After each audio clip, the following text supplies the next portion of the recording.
Hey there YouTube, this is Kurt, and I'm here to show you how to do better if you're kind of a noob to the Pokemon trading card game and you are online or you're in person, you want to do better against people that have seemingly very good cards. Now if you don't know, GX and EX cards can be very good and very powerful, but if they don't really flow well in someone's deck, they're really not all that great. If you have a deck that's designed to flow together and support your other cards, that is what matters. Because the ultimate goal is to either defeat all your opponent's Pokemon until they have no benched Pokemon, or to get all your prize cards. And in order to do that, you just need to maximize your output with attacking and just have a reasonable amount of turns in defense. And as long as you have Pokemon that have the potential to do that and the support cards that'll help them achieve that goal, that is what's ultimately going to help you. So again, there are 60 cards in your entire deck, in both players' decks, and if it's not designed to have some flow and to have constant card movement, your deck really just isn't maximizing its potential. Now, I've only been playing this about 10 days, and, I've acquired a couple good cards. I got lucky in acquiring my Ninetales break card. That's a very important card, but it's not something unreasonable after you've opened quite a few packs. And 10 days isn't that long to play, so that's one card that's helped me out a lot. But there's just that break card, and I don't even need that break card to win because my deck is still highly supported by other cards. But I also have an Arcanine that's from the XY Evolutions Origin. Yeah, that pack, that booster pack. So that's also a very good card when you utilize it effectively.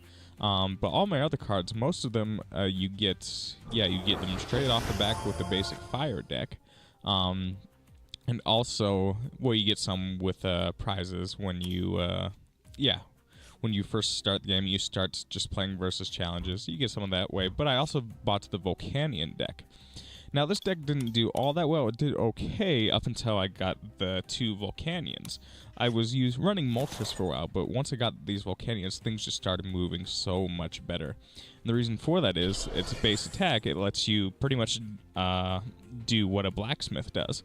A blacksmith allows you to move some energy from your discard pile and put them on your basic Pokemon. And so if you're not familiar with Ninetales Break, it allows an absurdly powerful attack by discarding your fire energies.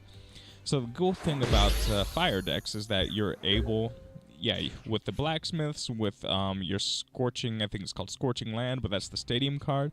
It allows you to move a lot of cards. I'm not even using all of those cards. You always need backup plans when you have those things, but all these cards work together, and that's what's important. So here I'm trying to set up my Ninetales Break, and I'm not exposing my Ninetales Break because right now he's just expecting me to do a very weak attack just with the regular Ninetales. So I want to have the surprise factor. And you can see he has two Gardevoir on the field, and they're decent. They are decent EX or GX cards, whatever they are. But they're really not that great. And you can see at the beginning of the match, he had the advantage. But the way they calculate advantage is basically, I think most of it is card rarity and the amount of GX cards each player has. And I'm featuring no GX cards. I just have one break card. But my deck is just, it seems to be much better built in the sense that it's keeping everything flowing. And that's what matters. Normally I would have a lot more energy available right now, but sometimes the luck of the draw just doesn't foster that. You don't always get lucky with the card draw, and that's something any player can lose to. But again, I'm able to, between my Volcanions and my Blacksmiths, and I also have a couple special Fire Energy cards that reattach to the Pokemon if you discard it during an attack. There's a lot of movement with the Fire Energies from my deck to the Pokemon, to the discard, back to the Pokemon, just that kind of thing.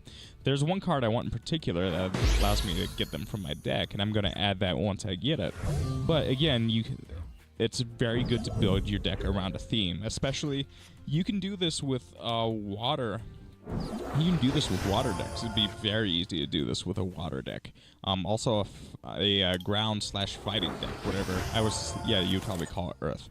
You call it an earth deck. You can build very powerful decks without that many great cards, or great or rare cards. You can do pretty well with that. What you want to keep in mind is you want to scout your booster packs before you buy them. See what cards you can get in them. Scout them and buy them that way, and buy starter decks. Some starter decks just feature a couple really awesome cards that you need to get your deck to the next level. So, assuming you're the better player, you can build your deck and then beat a lot of these people that have been around longer and have a lot of these more powerful, sometimes even overpowered GX cards. I've seen one, I think it's Glaceon. The attack it does an absurd amount of damage, and it prevents the card from taking any damage the next turn. So I think that kind of breaks that mechanic. But those types of cards that are just absurdly powerful like that, they're very, very rare. But you should be able to do all right if you do that. So you can see I have a few basic Pokemon, and now I'm finally taking advantage of Volcanion. Move those fire energies back to my Pokemon. Finally have fire energies in my deck. So it should be no problem taking out this Gardevoir.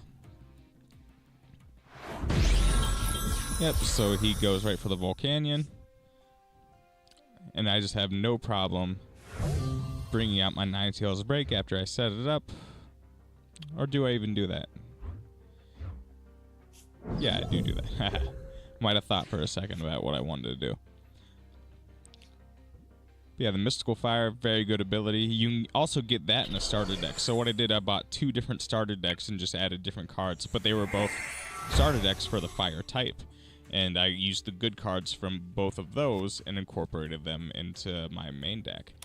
And so just with the idea of movement involved, the idea of card movement, I was able to build a really good deck out of this, even only with a couple rare cards.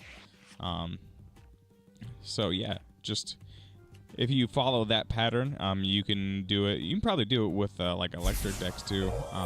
I could probably have built a very good grass deck, but what I did, I joined tournaments, got some grass cards, but I wanted to focus on making one deck very, very good. So I chose to do that with fire.